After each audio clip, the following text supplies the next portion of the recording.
Teman-teman, saudariku sekalian yang saya muliakan, Nabi Muhammad harisun alaina, sangat menginginkan kebaikan kepada kita. Makanya diusahain menabi, jangan sampai ada yang masuk neraka. Sebisa mungkin Nabi itu berusaha buat menyelamatkan kita, teman-teman. Makanya Nabi Muhammad tuh cukup banget buat kita, enggak di dunia, enggak di akhirat. Wabil mu'minina raufur rahim, terhadap orang mukmin Nabi rauf. Rauf tuh enggak tegaan. Rahim, sayang banget gitu. Nabi Muhammad tuh sayang banget. Kayak begitu tuh. Kamu kalau sama anak, kalau sayang kan enggak tega tuh mau nyubit. Nabi tuh kayak gitu sama kita semuanya, teman-teman. Nabi enggak tega. Enggak tega gitu. Ada apa-apa sesuatu terjadi sama kita tuh Nabi enggak tega. Bahkan lebih besar sayangnya Nabi sama kita daripada sayangnya kamu sama anakmu. Lebih besar sayangnya Nabi sama kita, bahkan mengalahkan sayangnya kita sama diri kita sendiri. Itu yang selalu disampaikan oleh guru kami, Sayyidil Habib Umar bin Hafid. Katanya Habib Umar bin Hafid, innahu arham bik min walidaik. Innahu arham bik min nafsika alladhi baina jambaik. Nabi Muhammad tuh lebih sayang sama kamu daripada suami kamu sama kamu. Nabi Muhammad tuh lebih sayang sama kamu daripada orang tua kamu sama kamu. Nabi Muhammad tuh bahkan lebih sayang sama kamu daripada sayangnya kamu kepada dirimu sendiri. Kita sama diri kita sendiri kan sayang. Kita gak mau sakit, kita nggak mau sulit, kan begitu ya? Sayang-sayang diri kita, teman-teman saya sekalian. Nabi Muhammad lebih sayang lagi sama kita daripada diri kita sendiri. Karenanya cukup Nabi Muhammad buat kita dari dunia hingga sampai akhirat nanti. Nabi bakalan belain kita, teman-teman. Di akhirat nanti Nabi bakal belain kita. Itu yang tadi dibilang di situ. Nabi Muhammad tuh dikasih mimbarnya yang sebelah kirinya arsy. Kenapa gitu Rasul? Nabi Ibrahim dikasih mimbarnya, tempat berdirinya itu di samping kanan arsy. Padahal Nabi Muhammad tuh paling suka sama yang kanan-kanan. Tapi untuk urusan mimbar Nabi Muhammad mintanya yang sebelah kiri. Kenapa gitu?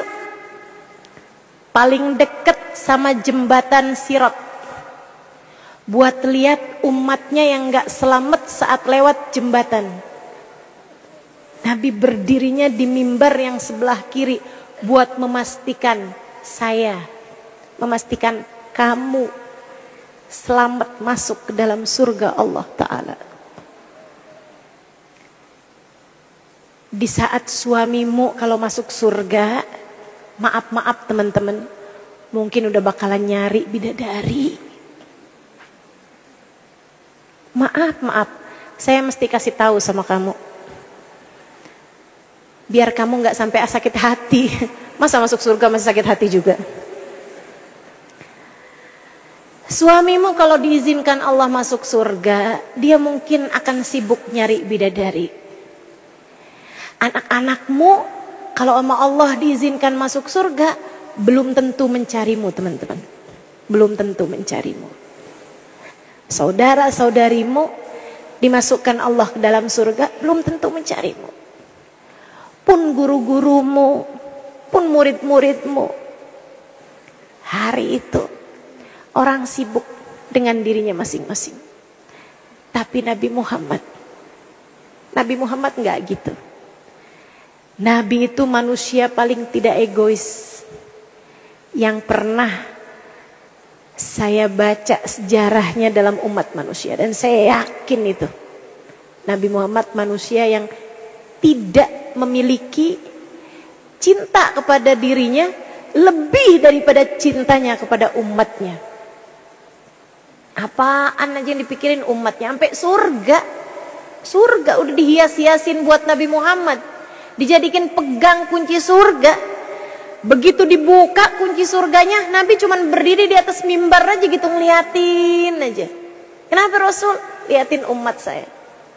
Kalau dilihat ada umatnya yang terjerumus masuk ke dalam api neraka, wa ini akhidun bi ujazikum minan nar. Aku akan tarik lenganmu, kata Nabi.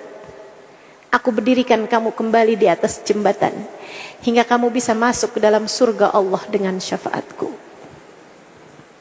Repot Nabi Muhammad. Sampai kabarnya teman-teman. Itu kan sampai Nabi Muhammad sujud ketika mendengar suara orang-orang di neraka dari umatnya yang memanggil-manggil namanya, wa sayyidah, wa muhammadah, wa nabiyah. Ustazah, kalau orang yang waktu di dunianya nggak mau sama Nabi Muhammad gitu, nggak mau maulidan, nggak mau sholawatan, bahkan datang ke Madinah nggak mau ziarah kepada Nabi Muhammad, itu gimana Ustazah? Nah itu dia tuh. Saya kesian karena takut nyentar di akhirat sebagaimana di dunia nggak mau panggil-panggil Nabi Muhammad, takutnya di akhirat sama Allah nggak diizinkan buat panggil nama Nabi Muhammad sallallahu alaihi wasallam. Kalau udah kayak begitu siapa yang akan peduli sama dia gitu. Makanya saya kalau ditanya Ustazah, kalau ada orang nggak mau hadir maulid ngebid'ah-bid'ahin gitu gimana? Saya bilang dia telah kehilangan salah satu hal terindah di atas muka bumi ini. Seneng gak hadir maulid? Seneng gak salawatan sama Nabi Muhammad? Seneng gak dengar cerita tentang Nabi Muhammad?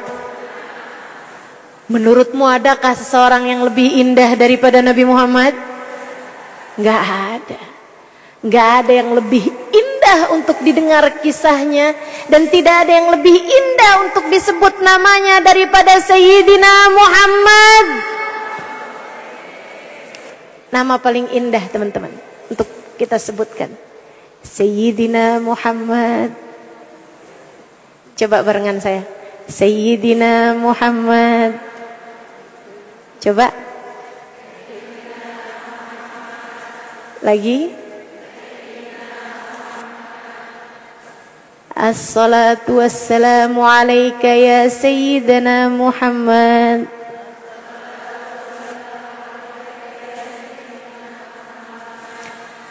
Assalamu alaika ya Sayyidina Muhammad. Assalamu alaika ya Sayyidina Muhammad. Assalamu alaika ya Sayyidina Muhammad. Assalamu alaika ya Sayyidina Muhammad. Sayyidina Muhammad. Sayyidina Muhammad. Sayyidina Muhammad.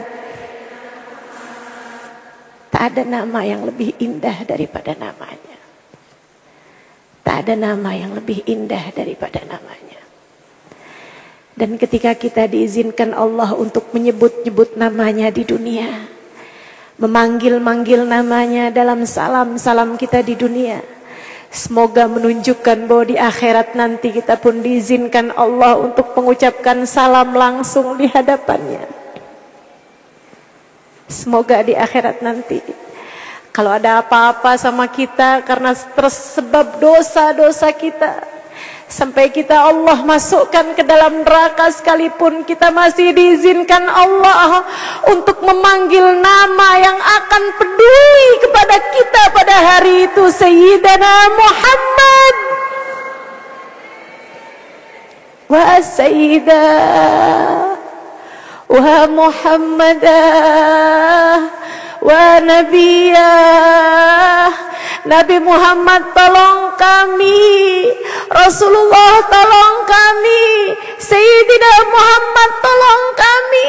Begitu panggilan ahli-ahli neraka pada hari tersebut dari umat Nabi Muhammad sallallahu alaihi wasallam.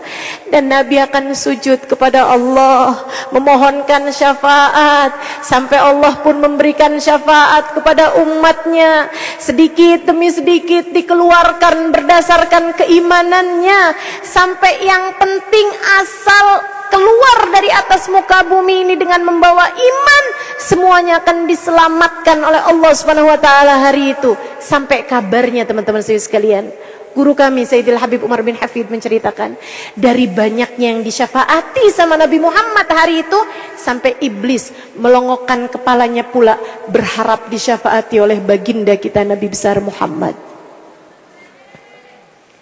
Iblis pun berharap disyafaati oleh Nabi Muhammad. Bahkan iblis, dari banyaknya yang disyafaati sama Nabi Muhammad, iblis pun melongokkan kepalanya untuk minta disyafaati sama Nabi Muhammad.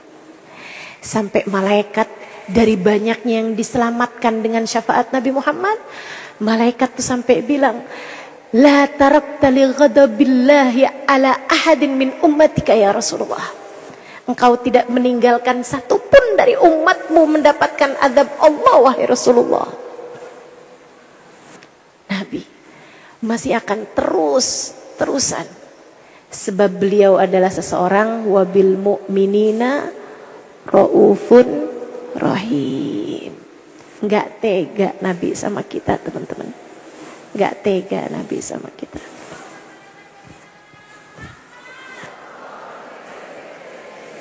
Maka cukup Nabi Muhammad buat kita.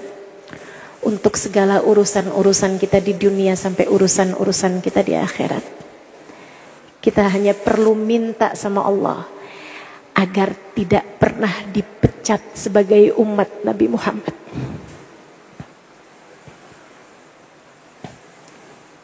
Kita cuma perlu memastikan satu hal teman-teman.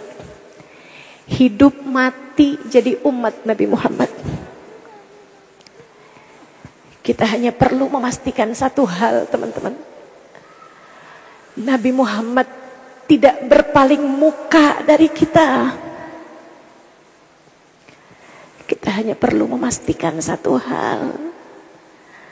Bahwa kita diakui oleh Nabi Muhammad sebagai umatnya.